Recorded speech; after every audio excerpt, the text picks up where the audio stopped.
Assalamualaikum, selamat pagi anak-anak hebat. Jumpa lagi bersama Ibu Dianis dalam pembelajaran tematik. Tema 6, subtema 1, pembelajaran ke-1 tentang lingkungan rumahku. Tujuan pembelajaran hari ini, kita akan belajar ungkapan petunjuk, aturan menjaga kebersihan rumah, dan bunyi kuat dan lemah. Anak-anak, yuk kita baca dulu cerita berikut ini. Rumah adalah tempat tinggal kita. Di dalamnya, kita hidup bersama keluarga. Setiap anggota keluarga mempunyai tanggung jawab.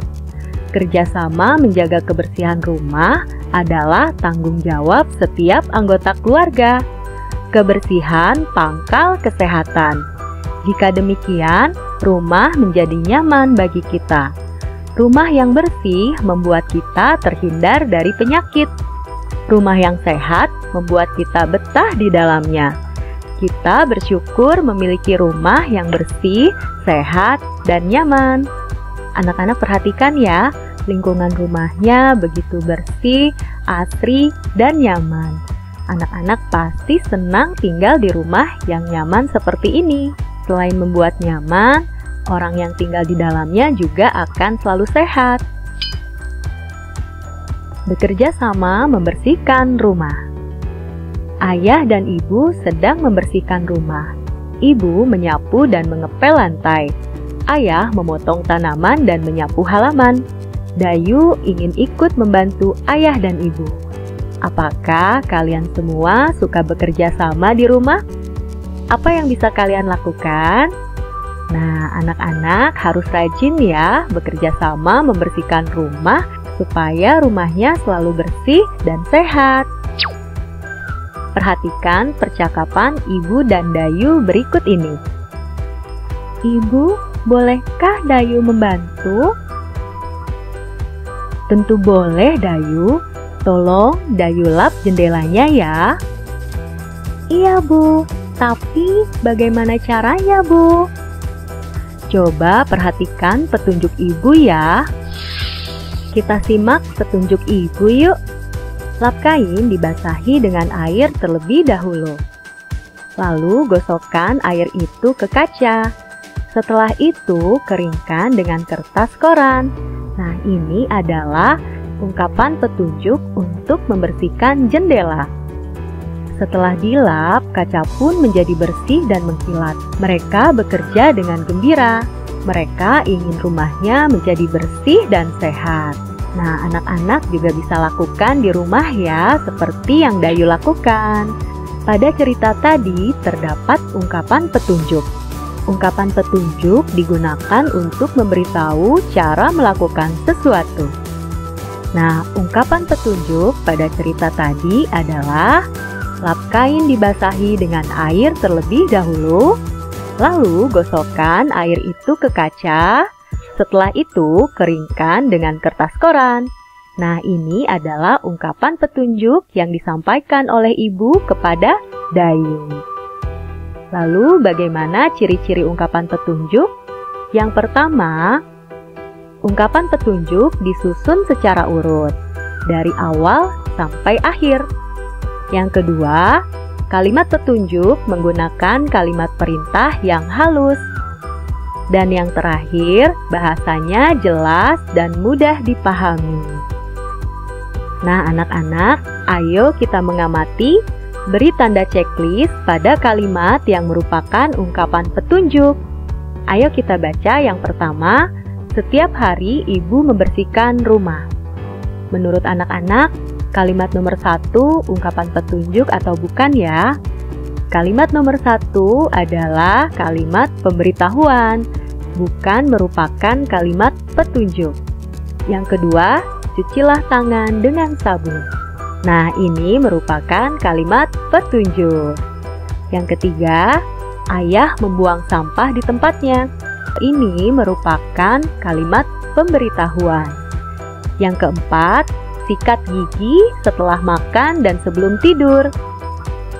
Nah, ini merupakan kalimat petunjuk. Dan yang terakhir, gunakan cairan pembersih lantai saat mengepel. Nah, ini juga merupakan kalimat petunjuk. Good job!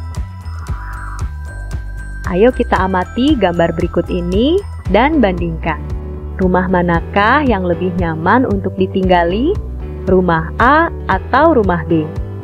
Ya, tentu saja rumah B. Apa yang menyebabkan rumah A terlihat kotor dan tidak nyaman? Karena rumah A terdapat banyak sampah. Sampahnya berserakan di mana-mana, tidak membuang sampah pada tempatnya, sehingga rumahnya menjadi kotor dan tidak nyaman. Apakah yang harus dilakukan agar lingkungan rumah pada gambar A menjadi bersih? Yang harus kita lakukan adalah membuang sampah pada tempatnya dan rajin membersihkan rumah setiap hari. Jika kalian ingin rumahnya menjadi bersih dan nyaman untuk ditinggali, maka kalian juga harus rajin membersihkan rumah ya. Semangat! Rumah adalah tempat kita berkumpul bersama keluarga. Rumah yang bersih membuat kita merasa nyaman.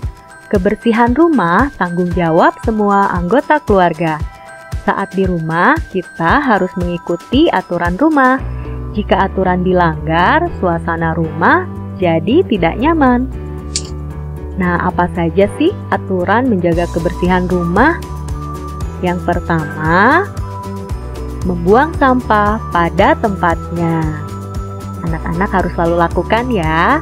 Yang kedua, meletakkan sepatu pada tempatnya. Nah, pulang sekolah, anak-anak langsung meletakkan sepatu pada tempatnya ya, tidak boleh berserakan lagi di mana-mana. Yang ketiga, merapikan tempat tidur. Ini juga harus dilakukan sendiri ya. Yang keempat, menyapu lantai rumah. Anak-anak juga harus lakukan setiap hari di rumah. Kemudian, mengepel lantai. Mengepel lantai juga harus dilakukan setiap hari ya. Dan mengelap jendela kaca, supaya rumahnya tetap bersih dan sehat. Marilah kita menjaga kebersihan rumah. Kebersihan pangkal kesehatan. Jika rumah kita kotor, nyamuk dan semut berdatangan. Tikus dan lalat juga suka rumah yang kotor.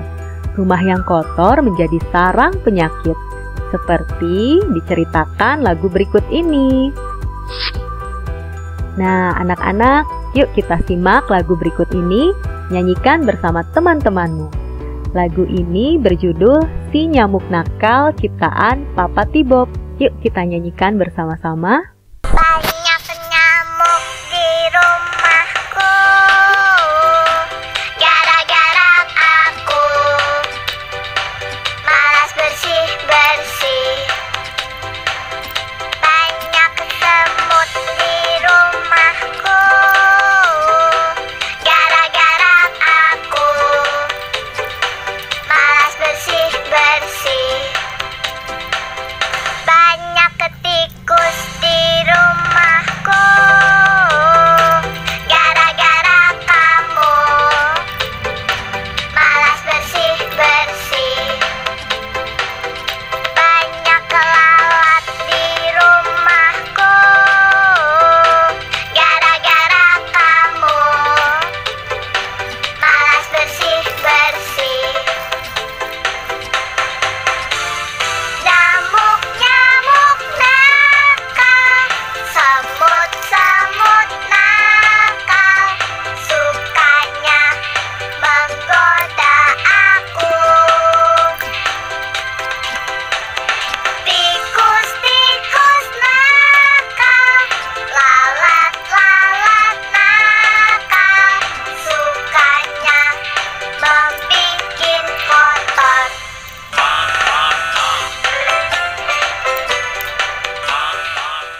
Baik anak-anak, sekian materi pembelajaran hari ini. Terima kasih. Assalamualaikum.